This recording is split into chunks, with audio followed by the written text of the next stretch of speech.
Welcome to Tiny Hands Big Dreams here on the Ecuadorian homestead. We're going to go through current events. What's going on here, Ecuador, the world? All sorts of stuff. All sorts of stuff. Gosh, where do we start? All right, what have we been up to? Now, I guess we should say, to start, we have done a couple of these videos on Substack. This is going to live on YouTube. Why is that? We were hoping we could talk more freely, which we could, and put our spicier content on Substack, which we did. The stuff that YouTube does not enjoy or want on their platform. And we had it as like a donation basis over there. Here's the thing. Chicken or egg. So to ask for donations for stuff, you probably have to have enough quantity that attracts enough people, and people think there's enough value that they donate some, the price of a coffee or more to help you out. Unfortunately, it takes like a bunch of time for us to do it, to record it, to edit it. You need a certain amount of content there to even. So we have to front load, right? We have to front load the entire experience. Which we just have not had time for because, one, we've been sick a lot. Well, I mean, that's our update, I guess. And that's, if you haven't watched our vlog, we cover a bunch of it in the vlog. Lovely video. It's worth your time. It's an enjoyable, just like sit and watch with coffee over breakfast. I didn't actually see it until I saw it on YouTube because she did it this time. Usually I do the video editing, but not always. Right. So far, we thought, well, there's a subscription basis, and then we put out, like a video a week or a donation. We didn't like the subscription idea, personally, as ourselves. That's what the world's going to because it works. Okay. Literally everything is a subscription basis anymore because that's just how humanity is operating. I don't really like it. But we've had a zero donation. Well, we've had donations. We don't know where they come from. We don't know. But what it basically comes down to we have had people donate. My God, thank you. Yes. We appreciate the absolute bejesus out of you. That is how we have survived. We're hoping for some other people to help out this week so we can buy some food. It's rough. But really, I think it just comes down to we only have so much time and energy, and we haven't even been able to keep up with YouTube.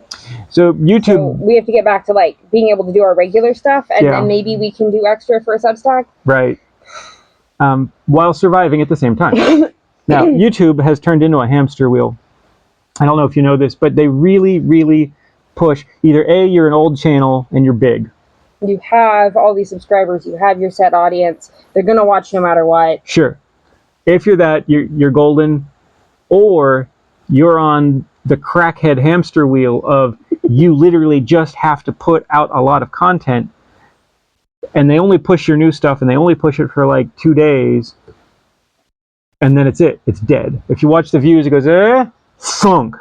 Well, on some of this, on shorts, less on videos, but... And videos, they go up, and then they just flatline. There's the occasional in our Ecuador stuff, has a little bit of interest over time. It's minor, but it's there. But a lot of it just flatlines, and that's the algorithm, so you're on this hamster wheel of just push more content, doesn't it? If you're trying to push great content on the every day, every other day kind of schedule, that's a massive amount of work. You have an entire team of people. You have a studio. You have a budget. You have a... We don't. We have a computer that's so old we can't watch our own videos on the computer until we actually compress it to output, because it literally just can't remember all the frames going together. So we literally just have to sometimes edit and pray and export. And exporting takes many hours. Basically, we just don't have time to do extra content. So we decided to put up, there's stuff we want to talk about, so we thought we'll put it up on YouTube, which means there's a few things we maybe won't talk about, but maybe this also brings more people if we get to a subject, the audience. Yeah, and all of a sudden we just sort of go, and we bite our tongues and look away. That's something you're missing out on. We're sorry, we can't be demonetized, and that's ghosted. The thing. There are a lot of people who I watch who have no problem. For the most part, you can talk about things, but you won't be monetized. Right. And some channels make that choice because they have sponsorships or they have some other means of gaining income from their video. We don't. I also think that the algorithm might be a little harsher on smaller channels. No. No? They're harsh on everybody. All right. So that's what that is. Yeah. All right. So us. What have we been up to? Right. I'm just looking at our broken and destroyed greenhouse, which really is such a good representation of our life right now. Right. It's been rough. For various reasons, we have lost several animals. All completely unrelated. All totally unrelated. We think we finally figured out what took out Missy, our really sweet little goat girl.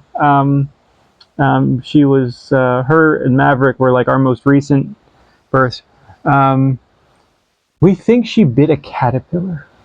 Which sounds so silly, except if you live here and you've been hit by a caterpillar before, which I just was like, I don't know, like half an hour ago. Yeah. Still hurts. You brush one and it's just blinding pain.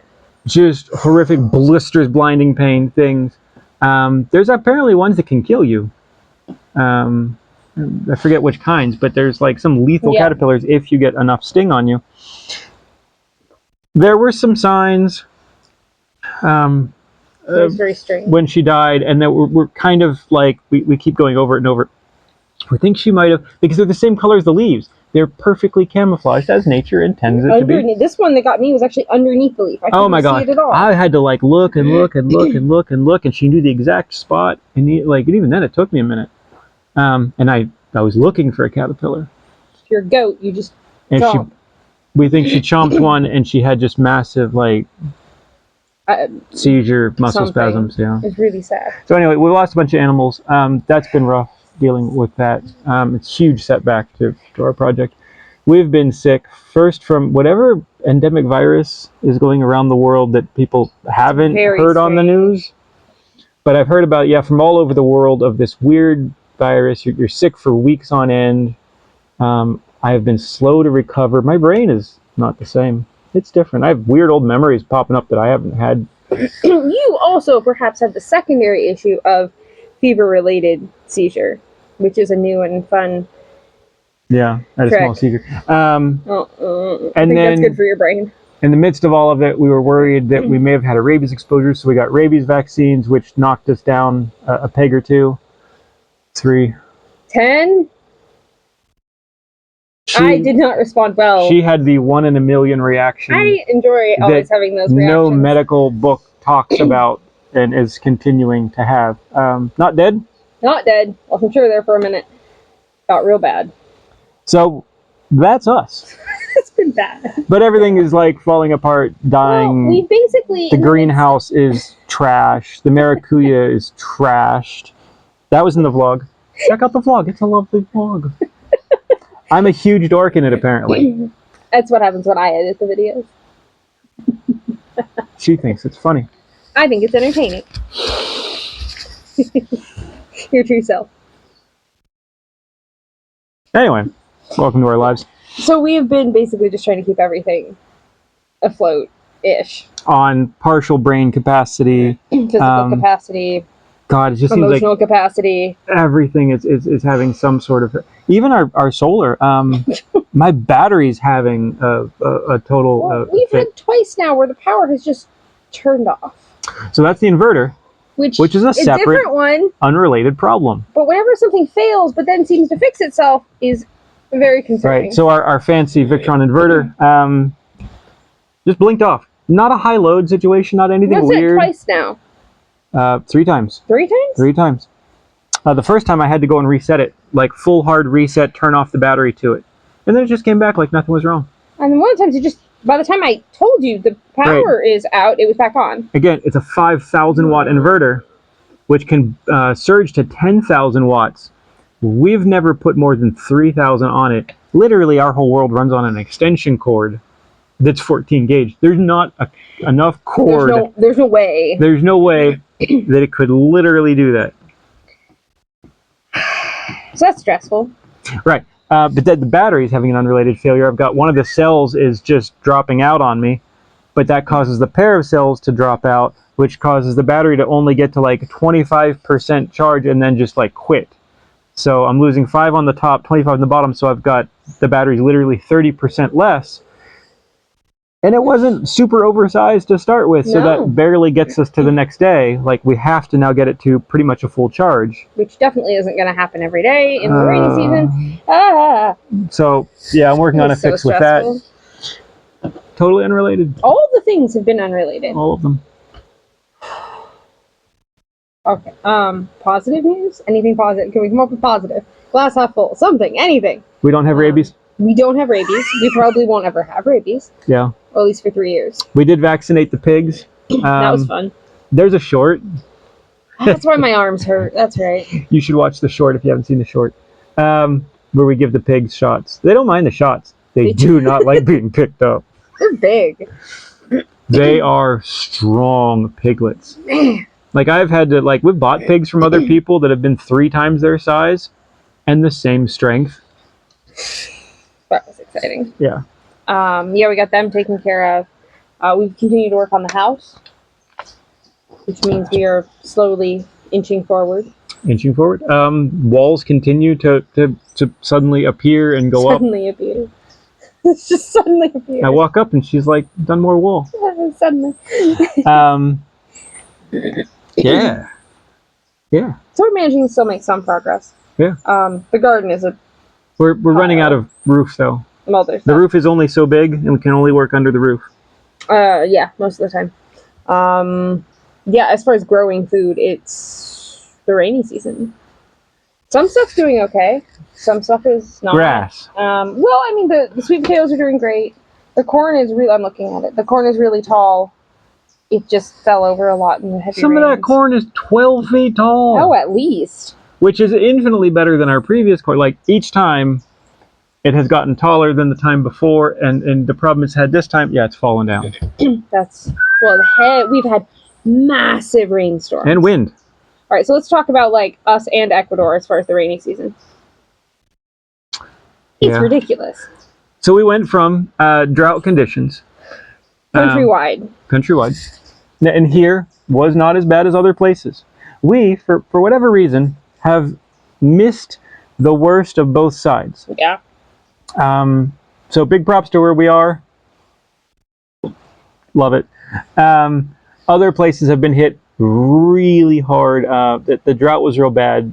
Huge power cuts to the hydro. And then we get into, now it's the rainy season.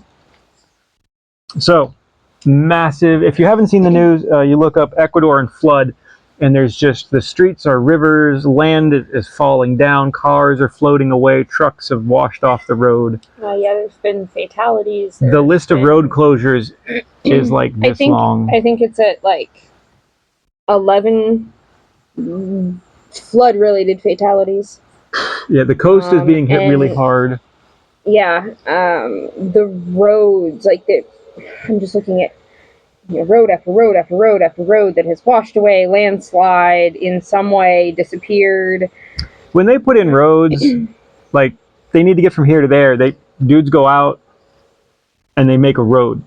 It's not always like, there's not like always a ton of like soil engineering and kind of like the planning and things and the deep stabilization. Those are all more expensive methods. They go with, let's get a road, let's get it there fast and cheap. And if we have to repair it, we'll repair it. Unfortunately, the rainy season tests all of that. So Loja's had a whole bunch of failures going in every direction. Going south, all the way to Peru, going down through Vilca, through Quinara, Valladolid. Holanda.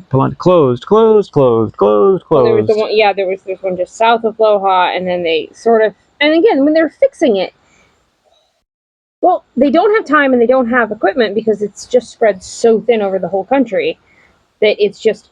Also, it's still raining. So everything it's like is muck. Patch sort of kind of repair. You have one lane maybe. They move some dirt. They put some rock down. It's, you can sort of traverse it in most vehicles. But now, so you can get from as of last night, you can get from Loja to like Vilca and Malacatos, but you can't... you can't get Holanda and Zumba are cut off. Yep.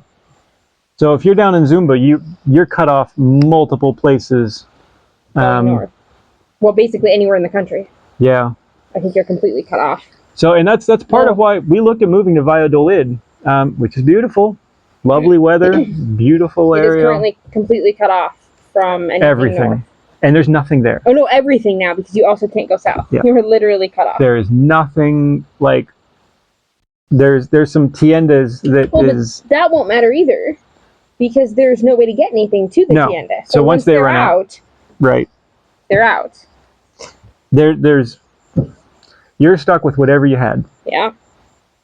That's rough until they can get it fixed. And that's true of a lot of the country right now. There's a lot of towns cut off.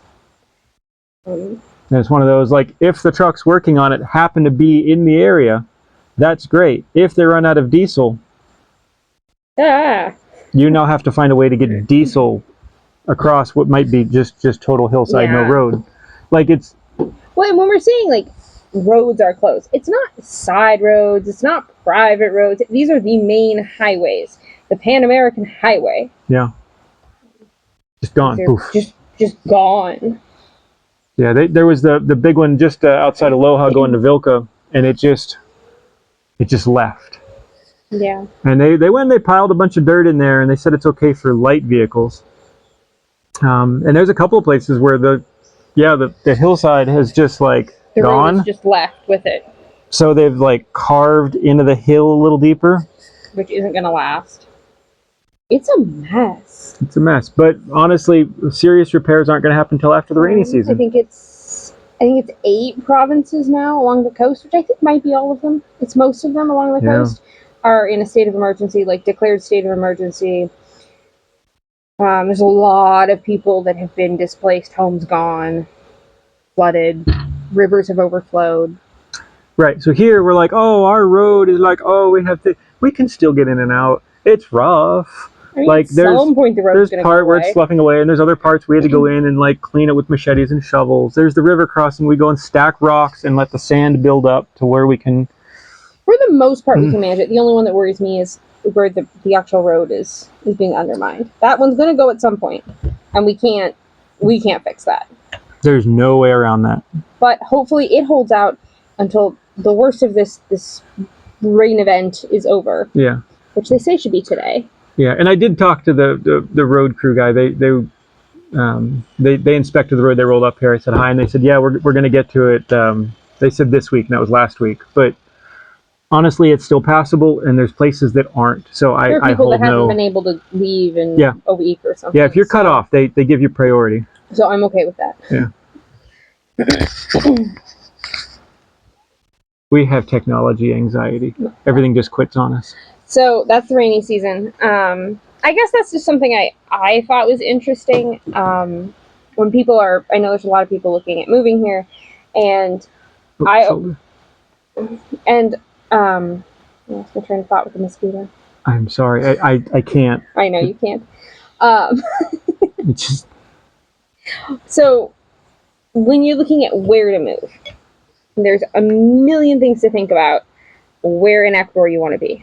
So we had talked about previously, like the windy season in Loja, that if you haven't been there during the windy season, that might make you rethink your plans. Gosh, it also goes down the valleys. Vilca apparently has the same, but it's like the constant wind, the pressure on your ears, the noise, glass rattling in your house.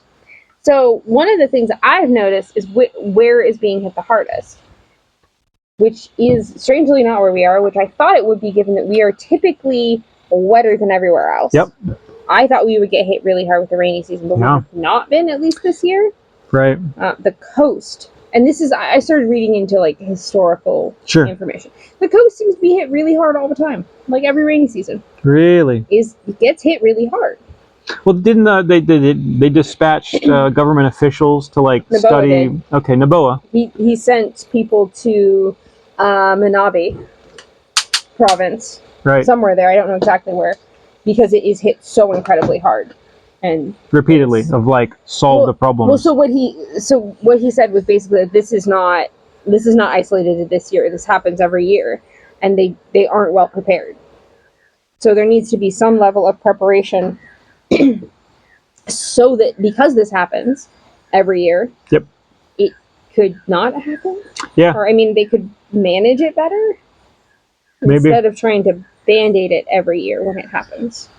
But it's something to consider if you're thinking about moving to Ecuador. Like, you have to think about, you know, you hear, like in the States, I remember we had looked for properties all over the country, and there was well, you should look at a property in all the seasons before you buy it, which is a silly thing to say, because what property is going to be there in all the seasons and not be sold? It's a silly thing to say. Buy it now or somebody else will. It's a silly thing to say. Unless it's a turd, and then it'll be there in a year. Maybe. We looked at some of those. But the idea of seeing it in different seasons is important when you have winter, when you have... Okay, I guess I didn't think about there being enough seasonal difference in Ecuador that you would want to consider that. But there definitely are seasons. And there are places that are prone to... they just can't handle the water. Or the wind. The flatter areas are flooding up. The hilly areas are washing out. Yeah. Yeah. What else is going on in Ecuador? Carnival. Which is actually probably over by the time this video goes up.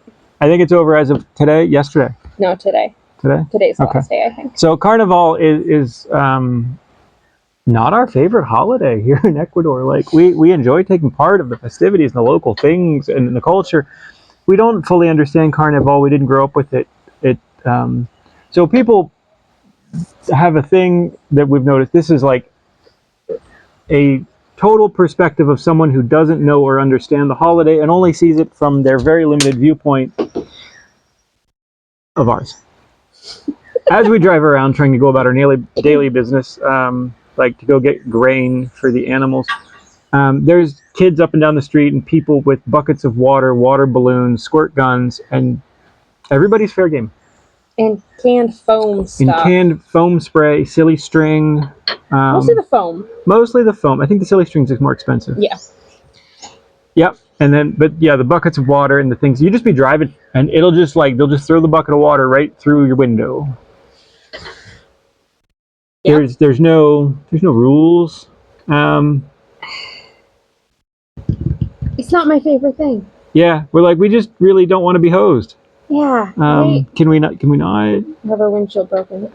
Yeah, we had one. That was like the first. That was a couple years ago. The first year, because we were looking for property, so we were driving around a bunch. And we were driving back from Zamora to Loja, and some kids on the side of the road took a big water balloon and just hurled it as we were climbing the hill, and it smacked. The windshield on the van is almost flat, and it just bang, and it just hit the windshield like a rock. We thought that windshield was coming in, and it was going to crack. Like, the van slowed down slightly, I think, as it hit us. Yeah. So, yeah, Carnival. There's other things that happen as well. I mean, there's huge events all over the country. No matter what holiday it is, you see the same vendors set up. I know. And there's the same fried foods and the people selling shoes and T-shirts and, like, some other crazy stuff. And they literally just move around. But it's like the same people selling the same stuff all the time of, like, this is the time to buy, like, random clothing options. I know. Yeah. I'm sure that some people find it fun. Yeah. It's not our thing, clearly. It's not our thing. But it is something to consider. Like, we're homebodies. If you don't know about it, yeah, and you come to visit or something, and it happens to be end of February, beginning of March. If you're the Mardi Gras loving kind of person. But you also have to know everything's going to be different and closed. Most businesses are closed for like 4 days. It is a legal, like, bank closed for... I don't know if it's the full 4 days or if it's only some of the days. I don't know. Things are closed. Everything's different, closed. Don't count on anything. Anything. So. Yeah. All right. It's a huge party. So that was Carnival. Yeah. Elections. I know we talked about it. Yeah. I think in our last current events. So it's still Noboa and the socialist chick? The other one. I'm sorry, I don't know her name. Mostly, I ask random people, like, who are you voting for? Everyone says Noboa. At least around here. At least around here. And it makes me wonder, like you know, Things we won't say. yeah, How much of it is, sure. Yeah. So far, from our perspective, Noah seems to be doing a good job. Yeah. He seems to be really upsetting the poop heads, as we call them, which is the cartel people, and some of the other criminals and things. And like he's honestly upsetting them and displacing them and causing issue, which yeah. good, Yeah. good. So there's the borders.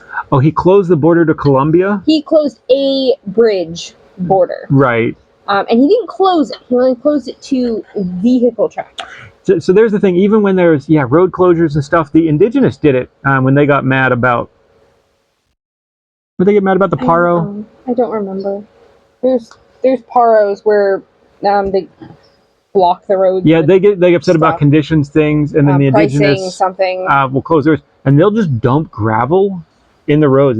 They know people with dump trucks, so you're not like the road gets blocked everywhere, but they don't stop people walking around it.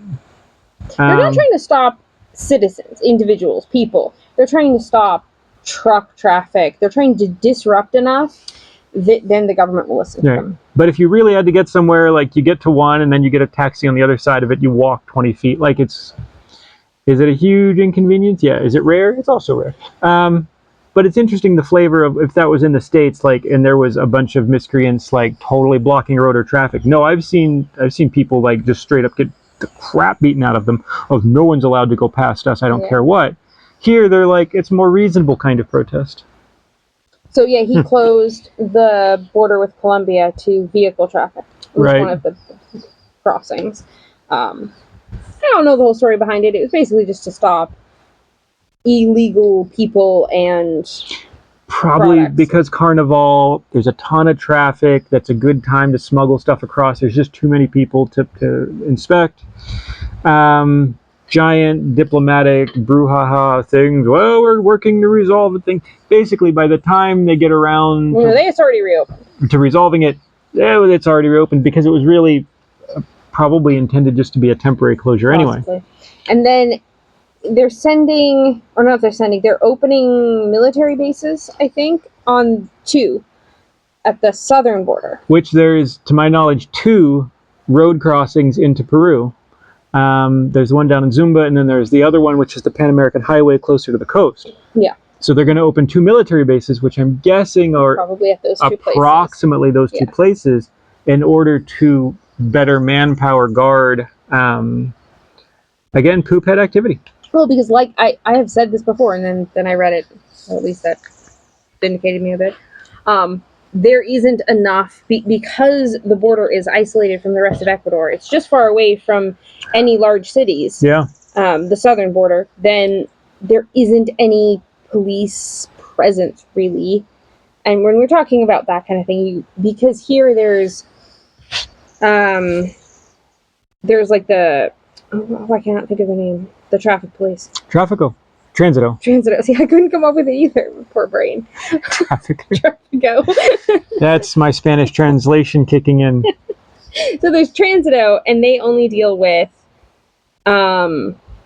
basically, vehicle-related licenses, registrations, things, right? And then there's the police, which do most things. Yeah, but not criminal things. Transito's job. They don't cross jobs. They don't cross. And then if there's an immigration issue, they have to call an immigration officer. There's immigration, but then there's the military, which is who is going to be at the border, because they're the ones who can actually do more of that. Because the cartels are seen as, gosh, the words are really hard today. Terrorists. Sorry. Because Noboa declared the cartels as terrorists. Right. So that's why then the military is involved, because they have to deal with a higher level of crime. Strangely is mirroring... Man, we're not doing good. Mirroring what's going on in the U.S., the Mexican cartels being declared as terrorists. Canada's done the same thing as well now. So we're seeing this this whole pattern of change, which once you've declared somebody a terrorist organization, now you can roll out your military rather than just your police force, which doesn't have the manpower, the weapons, the training, the things. Well, I also think because when you're going up against the cartels, they don't have rules for like we can only do this and not have these kind of like weapons. Well, and then I think the consequences, words to for a terrorist is worse than just a criminal. Yeah. Consequence is not the word I wanted. You know what I mean? Yeah. So I mean, I think there's progress. There is progress. Little by little. Little by little. All right. What else? That's all I have on my list. Yeah. What else do you want to talk about? It's interesting. So we see certain things that follow in Ecuador will like follow the U.S. What was the other one that I just saw? Brain. The U.S. just stopped, but now Ecuador was starting. Oh, gosh. So there's certain things where the U.S. we like, oh, we're going to do this thing, and then it turns out that the U.S. had actually finally, after like some period of time, a couple of years, like said, okay, we're ending this policy, and Ecuador is like, oh, we're just now doing this. There's just this like there tends to be delay behind of then they like. Well, there's sort of a delay in everything here that like they will mimic the U.S. but many years later. Yeah. I don't know exactly why that is, but I see that like in medical. I remember, back before we had moved, I was listening to a podcast about how even things like antibiotics got here later, and so they are still, at that time, sort of a new thing still that was widely used. Yeah. So there's like a buffering. There's just a time delay. Which I think is really interesting. It takes time to work it into the program. I even see that with like fashion, which is a weird thing. But I noticed that where I'm like this. Well, even in the U.S., there's like places where fashion starts. Ugh. And some of it shouldn't. Well, that's true. And then it slowly filters in like to other places, like middle of the U.S. Yeah, but I'm talking about... And even that takes time. But then... I'm talking about way, like, it's like 10 years late on some of this. Yeah. Where I'm like, oh, yeah, like, because while I don't care, I still tend to be aware of it, I guess. It's just, I find it interesting. And then you see certain people where I'm like, you are more on the internet because you have caught up to current fashion. Mm-hmm. It's just very interesting to see. It is. So there's that. There was in the news, there was a big announcement of a free trade agreement with Canada. Okay. Hi, Canada. We can trade now. I guess they're basically reducing tariffs mostly over time, almost totally, not quite. There's a huge agreement. The summary was like 9 pages long. Yeah. And it covers a whole bunch of things and a bunch of gobbledygook legal language that the Canadian government seemed to think was clear as mud. So we can trade with Canada now. Things. I don't know what. That's advantageous to somebody somewhere for something. Yeah. It's in the news. What else? I can't find... There was right before Trump stopped all of the aid that was going out, there was $1 billion allocated. It was 2. Was there only 1? It was 1. Oh, I thought it was 2. There's $1 billion allocated to Ecuador for the Amazon protection. Which is sort of... And we look over and we're like, it's right there. Seems fine. You could just buy it. But I haven't found if that made it or got stopped. I found some other thing that maybe they twisted it into some sort of weird financial product thing, loans, something. Know. But there was never any more to that I have found. Yep, that's a lot of money. That should have been bigger news. Don't know where it went. Right? Yeah. It's not talked about in the U.S. and it's not talked about in Ecuador. No. So that's I'm still watching for that. I guess I had I don't know, an interesting topic, maybe. So trying to come up with current events that we could talk about on YouTube. Realizing that everything has become politicized. Everything. Yeah. Like, oh, we can talk about this. We can talk about this. No, I can't. No, I can't. No, I can't. Because we try to be somewhat apolitical. Yeah. For safety. Yeah. People have become super aggro about, like, if you say the wrong thing, that they just feel like they have to fight you or something. Well, what I mean, I guess, is that everything... Or hate you or never listen to you. But what I mean is everything has become divided based on your political leaning. Sure. Like, everyone has to have a political leaning, which I think is kind of silly anyway. You have to join a colored team. Instead of just, I believe these things and these things, regardless of where they fall, which I think is strange. But I think it's just that, and I've heard other people say the same thing. There are things that shouldn't be political. Like, oh, you can't talk about that because it's political. It shouldn't be. It has never been historically. Yeah. It is simply a thing to talk about. I mean, education now has become political. Think about public education, or even not public. Right. Everything has become politicized. Well, now we're even into, like, food has become political. Medicine has become political. Everything. Homesteading even is now a political statement if you want to grow your own food. And technically, will get you on a terrorist watch list.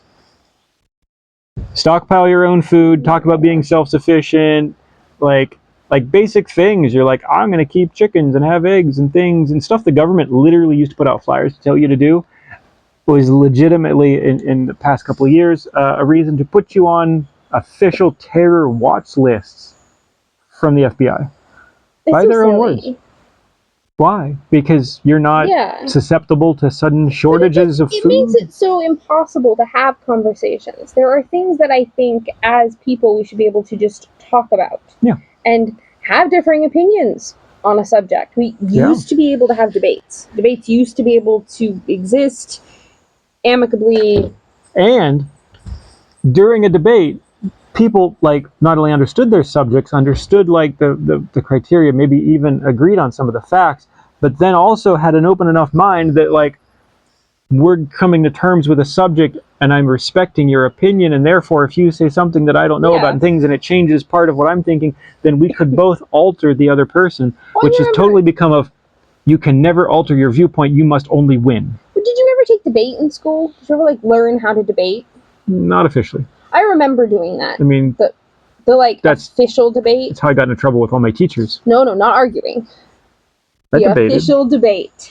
Like, you had, like, this person and then this person, then you come back as a rebuttal. There's, like, Oxford-style debate. So I remember doing that. I used to watch it. And thinking, like, okay, well, I mean, first of all, it's a little structured. Like, in my brain, I'm like, public television used to air, like, Oxford-style debate, which I actually enjoyed.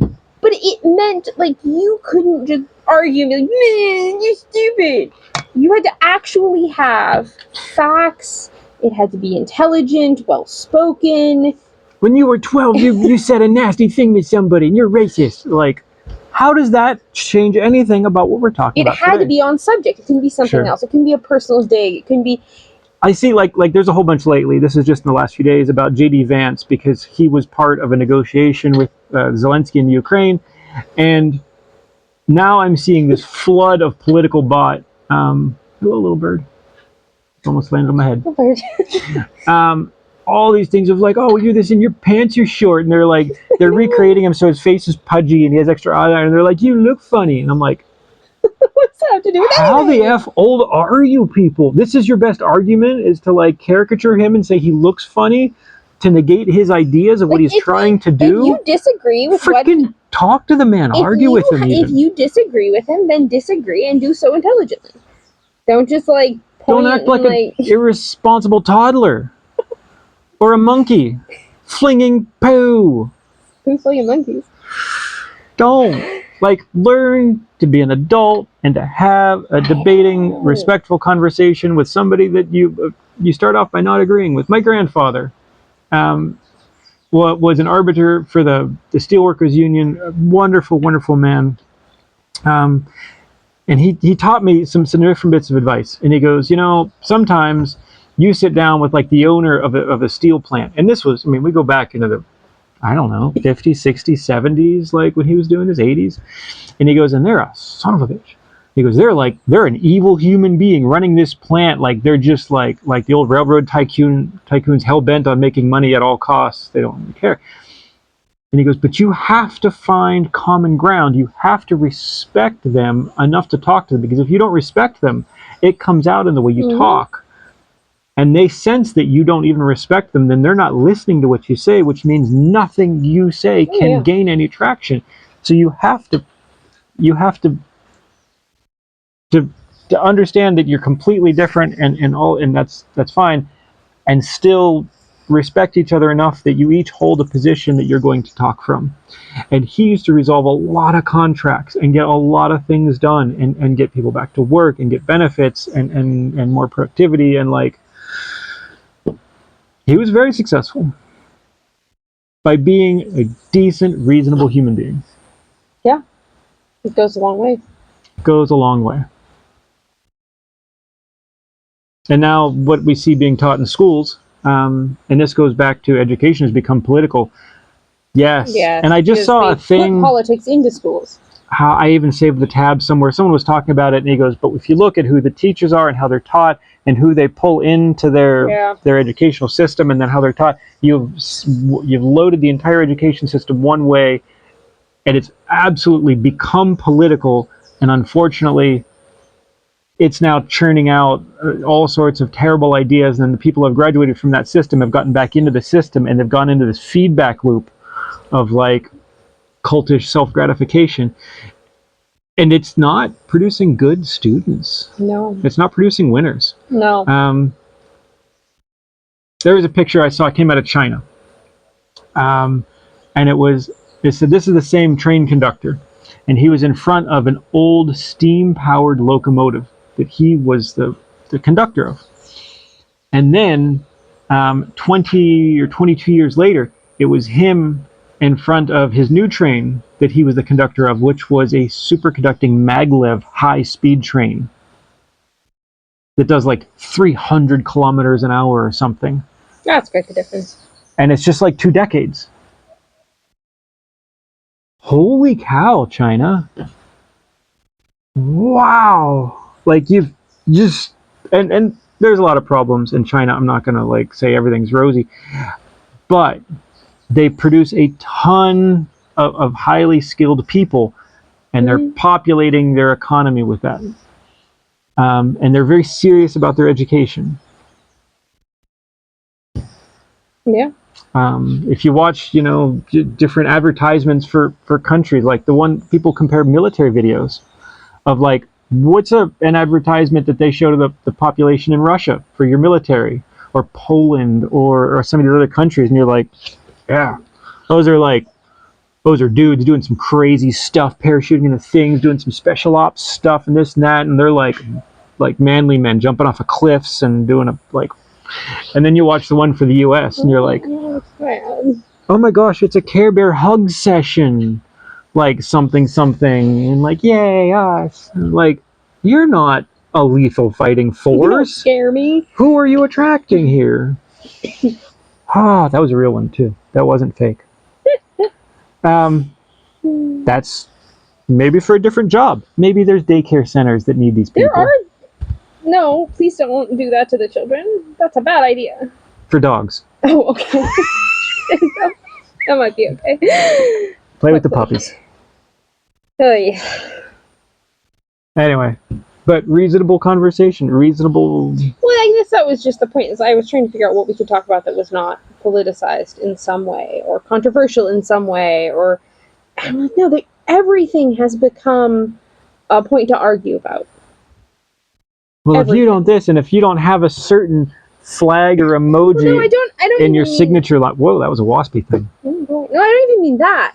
I mean, just people will then you must be XYZ. Oh yeah.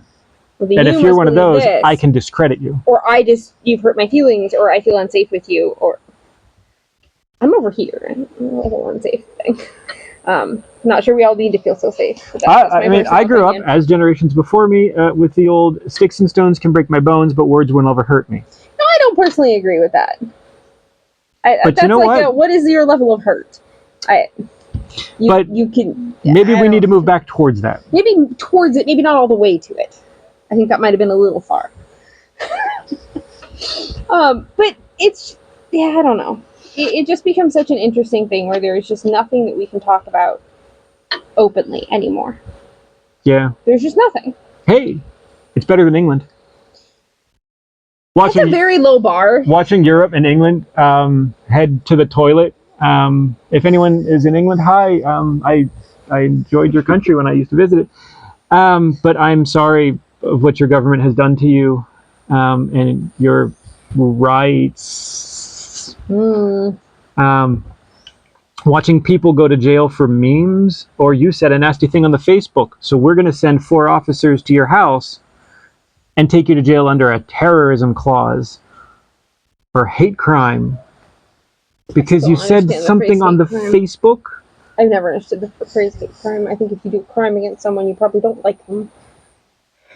I don't understand it. If you go into a 7-Eleven with a gun to rob them, does it matter if you yell that I hate you, give me the money, or I love you, give me the money? But it changes the sentencing. No, a hate crime can only be against certain protected people. That's right. Whether you love them or hate them. What? Certain protected people. Could we all not be protected? Can we all be protected? Can we all just be protected? Let's everybody be in the protected class. That would be great. That's great. I would love us all to be protected, except for the poop heads. Criminals cannot be protected. That's fine. That's it. If you're a criminal, like an official, like hurt people kind of criminal, then you get removed from the protected class. There we go. Off the island. That seems just vote you right off. It seems simple, right? Straight to jail. Yeah. There. It seems simple. I don't know. Solves all the problems. That's what El Salvador did. I honk their horn every time I get, like, they continue to win. They just keep winning. And they just keep doing better.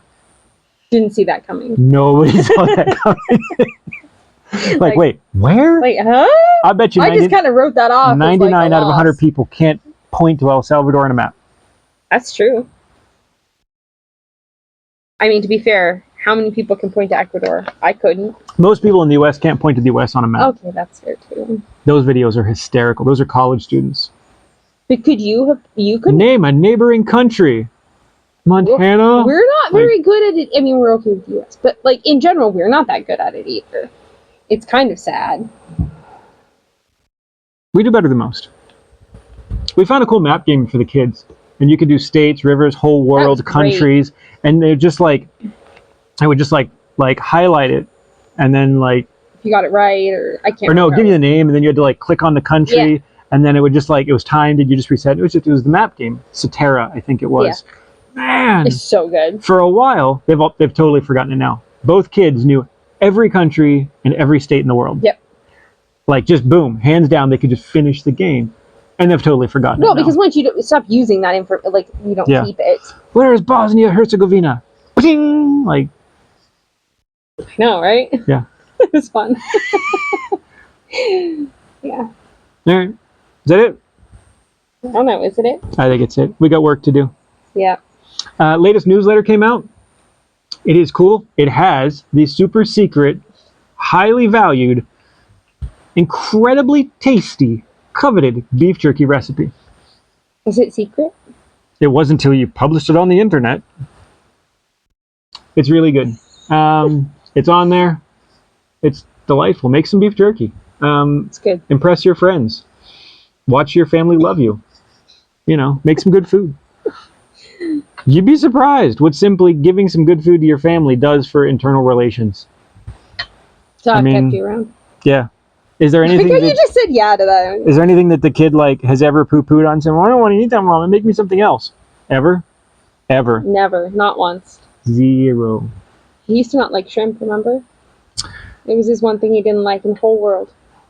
Which was fine, he never ate shrimp. He didn't say he hated it. He said he like, liked it less, or He doesn't like to hate anything. No, he's just food like- related. So like- he's like, well, like that one is the one that I like the least, he or hated something. it too. He like truly hated it, and then he decided he wanted to try it again one day. No, food is. There we go. Yeah, So that's out. Let us know. We'll sign you up for the newsletter. It's free. It's fun. It's printed out. Leave it in your bathroom. People will get a kick out of it. Or on a coffee table, or like in a doctor's office. Just a little staple there and set it down. It'd be great. People are like, wow, that's great. News from Ecuador. Like, That's so rare. who knew? Leave it at a bus station. People should really this is just cool. Leave it around for other people to just enjoy. Just enhance the enjoyment of society of hey, I found something randomly neat. Somebody left for me. And people do it with the rocks. Oh yeah, the rocks, little painted rocks. They take a rock and they paint something cool on it and they turn it upside down. So you have to literally as you're walking through a path in a park, you turn it over and there's a cool painting on the bottom and okay. That was it. Just for the fun of other people finding it. All right. Well, thanks for watching. See you for the next one.